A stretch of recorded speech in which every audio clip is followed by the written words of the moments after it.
नमस्ते बेटा, सैनिक कैरियर एजुकेशन चैनल के ऊपर आपका स्वागत है। आज हम इस वीडियो में 8th क्लास का जो आपका लेसन है फसल उत्पादन एवं प्रबंधन, उसके बारे में हम अध्ययन करेंगे।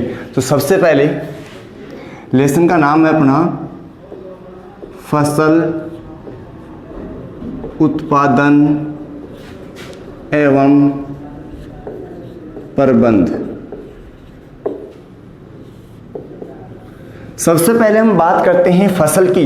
अगर हमारे को फसल की अगर परिभाषा का पता नहीं है तो हम न तो उसके उत्पादन के बारे में अध्ययन कर सकते, न उसके प्रबंध के बारे में हम अध्ययन कर सकते। सबसे पहले फसल की परिभाषा, यानी कि जब किसी क्षेत्र में एक ही किस्म के पौधे बहुतायत में उगाए जाते हैं तो उसे क्या कहते हैं? फसल कहते हैं। जैसे मान लो ये अपना कोई भी खेत है, इस खेत में अगर हम गेहूं के पौधे उगा रहे हैं तो उसे क्या कहेंगे? फसल कहेंगे। लेकिन इसमें यह नहीं कि अपन एक ही पौधा लगाएं, इसमें यानी बहुतायत एक ही जो भी अपन इसमें फसल ले रहे हैं उस फसल के जो पौधे हैं वो बहुतायत होनी चाहिए, यानी कि बहुत अधिक संख्या में होना जरूरी है, तो उसे क्या कहेंगे? फसल कहेंगे। आज से लगभग 10,000 ईसा पूर्व की अगर हम बात करें, 10,000 ईसा पूर्व पहले की बात करें तो जो मनुष्य था, कौन बेटा? मनुष्य क्या था? एक घुमंतु प्राणी था जो एक स्थान से दूसरे स्थान पर घूमता रहता था, अपने भोजन की तलाश में आवास बदलता रहता था। तो वो भोजन के लिए क्या करता था? जैसे जीव जंतु है उनको मारकर उनका शिकार करके अपना भोजन करता था। लेकिन आगे जाके क्या हुआ कि मनुष्य ने जो उसको जिसकी जरूरत थी, जिस भोजन की जरूरत थी, जिन फसल के दानों को उसको जरूरत थी, उनको उन्होंने क्या किया? उगाना प्रारंभ कर दिया। जैसे चावल है, गेहूं है, इनको उन्होंने क्या कर दिया? उगाना प्रारंभ कर दिया। इस प्रकार अब देखो, अब आगे हम अध्ययन करते हैं फसल के प्रकार की। तो देखो बेटा,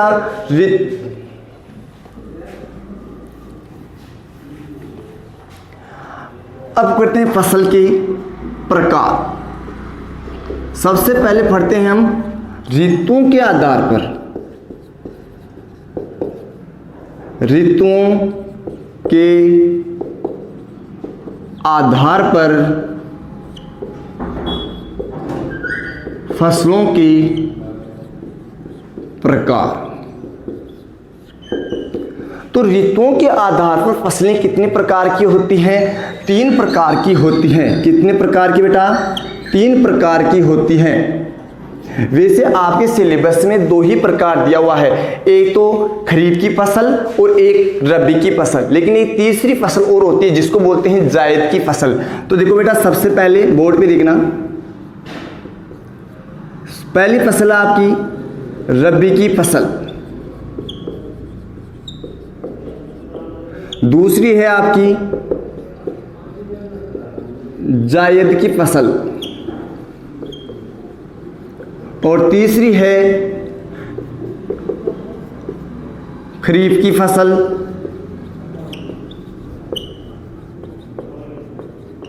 तो आपके एक तो रबी की फसल, एक आपके खरीफ की फसल, ये दोनों फसलें आपकी क्या है? सिलेबस में है। बाकी ये जो जायद की जो फसल है ये आपके सिलेबस में दी हुई नहीं है, लेकिन हम तीनों के बारे में ही हम क्या करेंगे? अध्ययन करेंगे। सबसे पहले रबी की फसल। देखो बेटा, मैं इस फसल को यहां पर भी लिख सकता था, लेकिन क्यों नहीं? क्योंकि हमने पीछे कौन सी फसल की बुआई की थी? रबी की फसल की बुआई की थी, और अब जायद की फसल कर चुकी है और अब खरीफ की फसल की हम बुआई करेंगे। यानी कि जायद की फसल का मतलब यानी कि जो ग्रीष्म ऋतु में बोई जाने वाली जो फसल थी उस फसल को कहते हैं हम जायद की फसल। सबसे पहले बात करते हैं हम रबी की फसल के बारे में, पूरी जानकारी प्राप्त करते हैं। तो रबी की फसल, इस रबी की फसल को देखो बेटा, दूसरे नाम उपनाम भी है इसका। उपनाम कौन सा? यानी कि इसको शीत ऋतु की फसल भी कहते हैं। कौन सी फसल बेटा? शीत ऋतु की फसल भी कहते हैं। शीत का मतलब सर्दी में बोई जाने वाली फसल, और सर्दी में बोई जाने वाली फसल तो इसका मतलब हम इसके समय के बारे में भी कह सकते हैं कि समय कब, यानी कि लगभग इसके अक्टूबर में इसकी बुआई होती है। कब होती है बेटा? अक्टूबर में इसकी क्या होती है? बुआई। यानी अक्टूबर से कब तक? मार्च तक, अक्टूबर टू मार्च, यानी कि लगभग 4 महीने में ये फसल क्या हो जाती है, पककर क्या हो जाती है, तैयार हो जाती है। अब इसके एग्जाम्पल की बात करें, उदाहरण की बात करते हैं हम, तो उदाहरण क्या हुआ इसका, यानी कि सर्दियों में बोई जाने वाली फसल के जो एग्जाम्पल है वो कौन कौन से, एक तो आ गए गेहूं, एक आ गया जौ, एक सरसों, ठीक है बेटा। तो ये ज्यादा अधिकतर हम अपने क्या करते हैं, अपने स्थानीय क्षेत्र में इन्हीं फसलों का क्या करते हैं, अपन उत्पादन करते हैं, इन्हीं फसलों को हम क्या करते हैं बेटा, बोते हैं, ठीक है। ये होगी आपकी रबी की फसल, यानी कि शीत ऋतु में बोई जाने वाली फसल। अब बात करते हैं हम, नेक्स्ट करते हैं जायद की फसल का। कौन सी फसल, जायद की फसल। अब जायद की फसल की बात करें तो अभी हमने जस्ट जो अपन की जो ऋतु गई थी, कौन सी, ग्रीष्म ऋतु, अब आ गई है अपनी वर्षा ऋतु, अब स्टार्ट हो चुकी है, क्योंकि कुछ जगह पर वर्षा ऋतु में बोई जाने वाली फसलों की बुआई हो चुकी है और कुछ जगहों पर होगी। तो यानी कहने का मतलब वर्षा ऋतु स्टार्ट हो चुकी है, लेकिन जो अभी जो पीछे जो कौन सी ऋतु गई है, वो गई है अपनी ग्रीष्म ऋतु, ग्रीष्म ऋतु, यानी कि गर्मियों में बोई जाने वाली, यानी इसका उपनाम हो गया ना जायद की फसल, क्या ठीक है, या ग्रीष्म ऋतु में बोई जाने वाली फसल, ठीक है। तो अब देखो जायद की फसलों में कौन से, अभी अपने क्या, इनकी तरबूज, ये तो तरबूज, ठीक है, ये तरबूज कब बोए जाते हैं, ये अपनी ग्रीष्म ऋतु में ही बोए जाते हैं। ककड़ी, खरबूजा, ये सब जायद की फसल के एग्जाम्पल है। तो आप जायद की फसल का समय बता सकते हैं, तो समय क्या हो जाएगा बेटा, इसका समय हो जाएगा, यानी कि इस फसल को अपन ने काटा था मार्च में, तो इसका हो जाएगा मार्च से कब, लगभग अब कौन सा महीना चल रहा है, जून, कौन सा चल रहा है बेटा, जून। तो जून तक बोई जाने वाली जो फसल है उस फसल को कहते हैं जायद की फसल। अब जायद की हो गई, अभी हमने पीछे जायद की फसल का कर लिया। अब जो वर्तमान में बुआई हो रही है अपनी, ठीक है, कुछ जगहों पर हो चुकी है और कुछ जगह पर होगी, तो वो है अपनी खरीफ की फसल। कौन सी बेटा, खरीफ की फसल। तो अब देखो खरीफ की फसल के पहले, सबसे पहले इसका उपनाम पढ़ते हैं हम, क्या पढ़ते हैं, उपनाम। देखो बेटा खरीफ की फसल को बोलते हैं अपनी स्थानीय भाषा में एक नाम आता है चौमासा, तो इसको बोलते हैं चौमासा की फसल भी इसको बोलते हैं, क्या बोलते हैं, चौमासा की फसल भी इसको कहते हैं। दूसरी बात करें तो इसका एक नाम और है, उपनाम कौन सी, कि वर्षा ऋतु की फसल। कौन सी बेटा, वर्षा ऋतु की फसल भी इसको कहते हैं, ठीक है। तो ये होगी आपकी कौन सी, यानी कि खरीफ की फसल। अब इसके उदाहरण की बात करें तो अभी हम कौन सी फसल की बुआई करें, एक तो है आपकी बाजरा, गंवार, मक्का आदि। तो ये फसलें कौन सी आपकी, खरीफ की फसल। तो यानी कि ऋतुओं के आधार पर फसलों को कितने भागों में डिवाइड किया गया है, कितने भागों में बांटा गया है, 3 भागों में बांटा गया है। पहली है आपकी रबी की, दूसरी जायद की फसल, तीसरे खरीफ की फसल। सबका समय हमने पढ़ा, सबके एग्जाम्पल पढ़े और इनके उपनाम हमने पढ़े। अब देखो बेटा ये तो है आपके किसके आधार पर, ऋतुओं के आधार पर, उपयोगिता के आधार पर भी होती है फसलों का डिवाइडेशन, लेकिन वो आपके सिलेबस में नहीं है। अब बात करते हैं फसलों के प्रकार हो गए। अब फसलों को अपन बुआई करते हैं तो किस प्रकार से करते हैं, ये फसलों के प्रकार हो गया। अब पढ़ते हैं अपने फसल आधारित पद्धतियां, फसल आधारित पद्धतियां, या अपन पद्धतियों की जगह कौन सा वर्ड यूज ले सकते हैं, विधि भी ले सकते हैं, अपन विधियां भी अपन बोल सकते हैं पद्धतियों की जगह। ओके, अब देखो फसल आधारित अगर पद्धतियों की बात है, सबसे पहले फसल आधारित पद्धतियां होती क्या है, फिर उनके बारे में हम एक एक विधि के बारे में अध्ययन करेंगे। तो सबसे पहले इसकी परिभाषा के बारे में करते हैं, यानी कि फसल। जब हम फसल की बुआई करते हैं उससे पहले क्या करते हैं, अपन मिट्टी को तैयार करते हैं, खेत को तैयार करते हैं। भाई खेत में जितने भी जैसे खरपतवार है, मिट्टी को काटना है, ये जितनी भी गतिविधियां हैं, इन गतिविधियों से लेकर और फसल को काट कर उसको मंडी तक पहुंचाने की जितनी भी प्रक्रिया है, यानी कि उसको काटना, उसकी सिंचाई करना, उसमें खाद एवं उर्वरक देना, जितनी भी इसमें प्रोसेस होती हैं, वो टोटल जो प्रोसेस है वो आती है फसल आधारित पद्धतियों में आती है। ओके, यहां तक समझ आ गया बेटा। अब आगे देखो फसल आधारित पद्धतियां। तो फसल आधारित पद्धतियों में सबसे पहले हम अध्ययन करते हैं, आपकी पहली विधि है मिट्टी को तैयार करना। मिट्टी को तैयार करना यानी कि मिट्टी को तैयार कैसे, यानी कि जो मिट्टी है इस मिट्टी को उलट पुलट करके, मिट्टी को क्या करके बेटा, उलट पुलट करके, और इसको पोला बनाया जाता है। क्या बनाया जाता है, पोला बनाया जाता है, जिससे क्या होती है, अपनी मिट्टी क्या होती है, बुआई योग्य हो जाती है। तो सबसे पहले देखो बेटा, पोला, एक शब्द आया है पोला। क्या होता है पोला, यानी कि मिट्टी को जब हम, पोले का मतलब यानी कि जो मिट्टी टाइट है, जो कठोर मिट्टी है, उस मिट्टी को नरम करना उसको। जैसे अपन देखा होगा कि हम फसल की बुआई से पहले उसको कल्टीवेटर की सहायता से, जो अपने पिलाऊ वगैरह है उनकी सहायता से उसको क्या करते हैं, पोला बनाते हैं।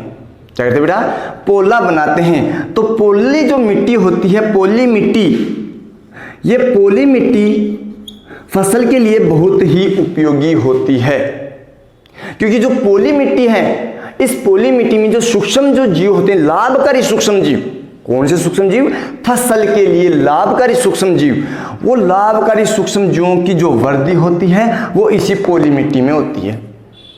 इसलिए मिट्टी को पोला करना अति आवश्यक है। दूसरी बात कि मिट्टी को सर की पोलाई क्यों किया जाता, पोला किया क्यों जाता है, भाई एक कारण तो हो गया, लेकिन दूसरा कारण और यह है कि जो पोली मिट्टी होती है उसकी जो जल धारण क्षमता होती है, यानी कि जल को ग्रहण करने की जो क्षमता होती है वो पोली मिट्टी की सबसे अधिक होती है। वर्षा होगी तो देखा होगा जो कठोर मिट्टी होती है उसके ऊपर जब वर्षा होती है तो पानी ऊपर बहना प्रारंभ कर देता है।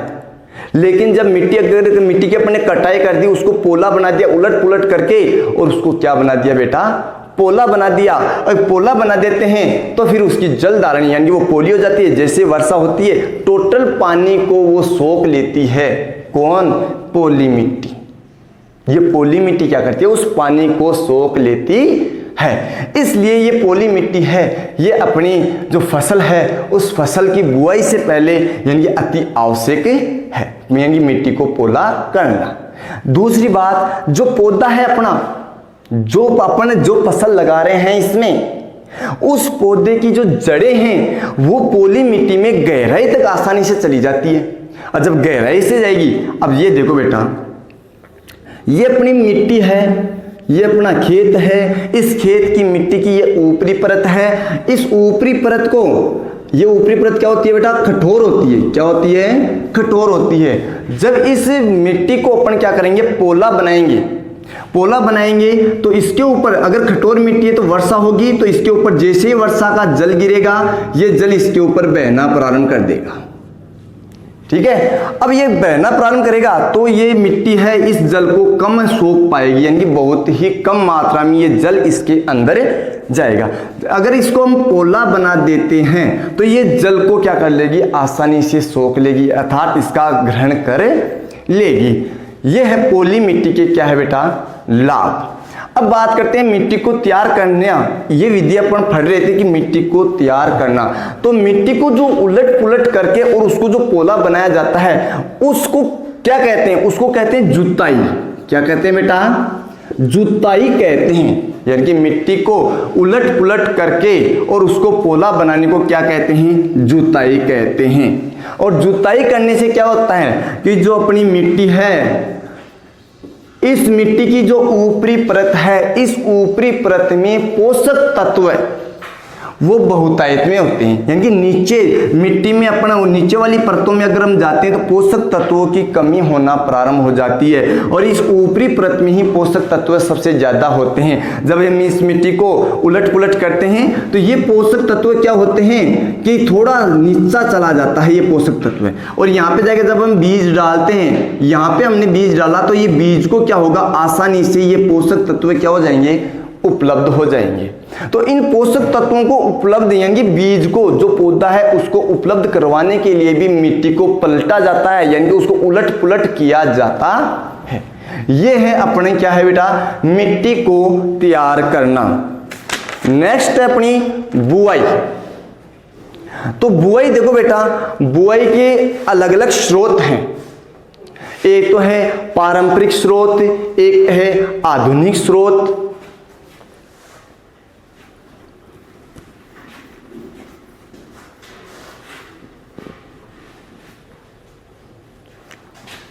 दूसरी विधि है अपनी बुआई।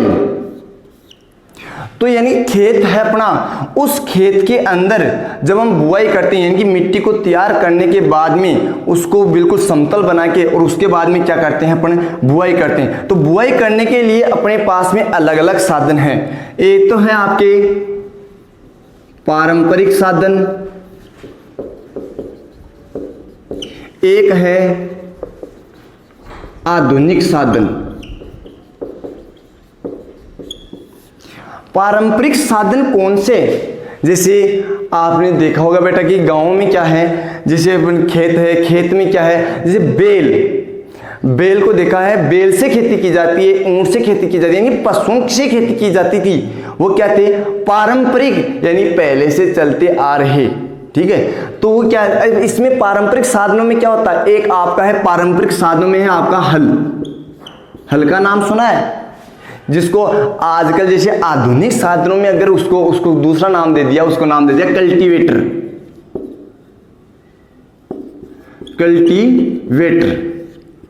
उसको क्या नाम दे दिया, कल्टीवेटर। हल में क्या होता है बेटा, इस प्रकार का होता था हल।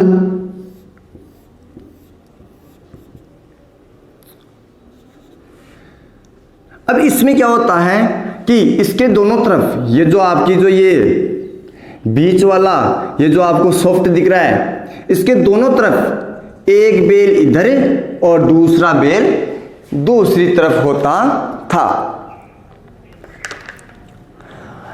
अब देखो इसमें क्या होता है, ये आपका ये नीचे वाला है, ये कहलाता है आपका फाल। क्या कहलाता है, फाल। और ये कहलाता है आपका शाफ्ट। क्या कहलाता है, हल शाफ्ट या हल शैफ्ट जिसको बोलते हैं। एक होता है आपका, एक शब्द होता है जोत।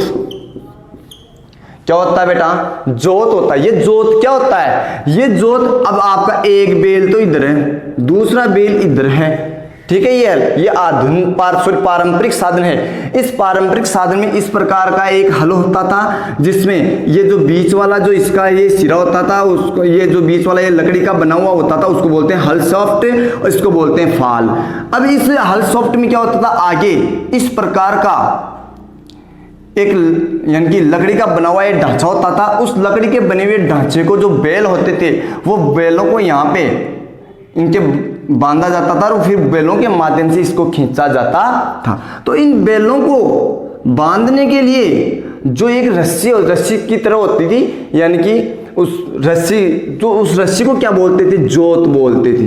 क्या बोलते थे बेटा, जोत बोलते थे। जो क्या होती थी, पशुओं की जो खाल होती है, उस खाल का बना हुआ होता था। तो इस प्रकार का होता था ये, ठीक है। अब बात करें आधुनिक साधन की, तो आधुनिक साधन में कौन कौन से आते हैं, आपके ये जो कल्टीवेटर हैं,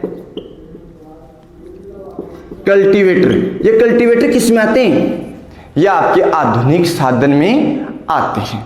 जो ट्रैक्टर है, इस ट्रैक्टर से आप क्या करते हैं, खेती करते हैं। तो ये ट्रैक्टर से जो खेती करना है, ये कौन सा साधन हुआ, ये आधुनिक, ये नए युग का साधन है। और पहले क्या होता था, ये पशुओं के द्वारा क्या की जाती थी, खेती की जाती थी। तो इस प्रकार से हम क्या करते हैं बेटा, बुआई करते हैं। अब देखो बुआई करते हैं तो इस बुआई में एक विशेष ध्यान अपन को रखना होता है, क्या कि बुआई में सबसे पहले अपन को बीज का, जो ये बीज है, इस बीज का ध्यान सबसे ज्यादा रखना पड़ता है। क्या कि एक तो अधिक उत्पादन यानी अधिक पैदावार देने वाला बीज और एक कम पैदावार बीज यानी कम पैदा देने वाला बीज। तो इस बीज की पहचान भी करना जरूरी है बुआई के दौरान, वरना हम क्या कर सकते हैं, जैसे मान लो अपन ने तो बुआई कर दी, कैसा भी बीज है उसकी बुआई कर दी, तो उसमें क्या होता है, कई बार बीज उग जाता है, अंकुरित हो जाता है, कई बार वो अंकुरित नहीं होता है। तो जो इसमें जो खराब बीज है, उन खराब बीज और जो स्वस्थ बीज हैं, उन दोनों का चयन किया जाता है। तो वो चयन कैसे किया जाता है वो देखना बेटा। सबसे पहले हम क्या करते हैं, एक बीकर लेते हैं या अपने घर पे जो भी बड़ा पात्र है, जैसे बाल्टी है, बाल्टी ले ली। इस बाल्टी में क्या किया कि इस बाल्टी को आधे से ज्यादा किससे क्या किया, पानी से भर दिया बेटा। भरने के बाद में जो भी हम बीज ले रहे हैं उन बीजों को इसके अंदर हम डालते हैं, किसमें, इस पात्र में डालते हैं। जैसे ही हम इस पात्र में डालते हैं तो जो भारी बीज हैं वो तो पेंदे में बैठ जाएंगे, और जो हल्के बीज है ना, ये हल्के बीज कहाँ आएंगे, अपने जो पानी है इस पानी की ऊपरी सतह पर तैरना प्रारंभ कर देंगे।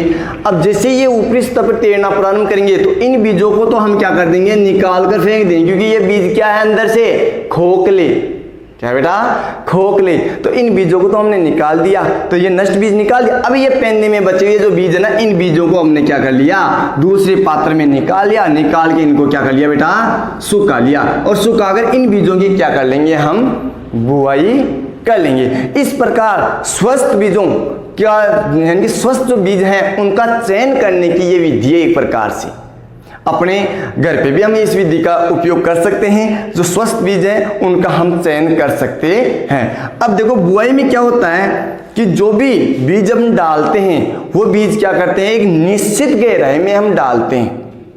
क्या करते हैं, निश्चित गहराई में हम डालते हैं, और निश्चित गहराई में डालने के बाद में क्या होता है, वो बीज क्या होता है, अंकुरित होता है। ऐसा नहीं कि बुआई में ऊपर जो ऊपरी परत है उसके ऊपर हमने क्या किया, बीजों को डाल दिया, बीज अंकुरित तो नहीं होंगे बेटा। उनको ये निश्चित गहराई के अंदर उनको डालना जरूरी है, ताकि उनको नमी भी मिल सके। अगर नमी नहीं मिलेगी तो फिर वो अंकुरित कैसे होंगे। तो उनको अंकुरित करने के लिए मिट्टी के अंदर कुछ गहराई तक, यानी कि जितनी उनको आवश्यकता होती है अंकुरित होने यानी कि बाहर वो निकलने के लिए, उतनी गहराई पर, निश्चित गहराई के ऊपर सभी बीजों को ये निश्चित गहराई के ऊपर उनको मिट्टी के अंदर उनको डाला जाता है, और ताकि उनको नमी की मात्रा मिल सके, और फिर वो बीज क्या हो जाते हैं, अंकुरित हो जाते हैं। क्या हो जाते हैं बेटा, अंकुरित हो जाते हैं। यह आपकी मिट्टी को तैयार करना, बुआई, दो विधि आपकी हो चुकी है। अब बाकी जो विधि है वो अपन नेक्स्ट वीडियो के अंदर हम उन विधियों के बारे में हम पढ़ेंगे।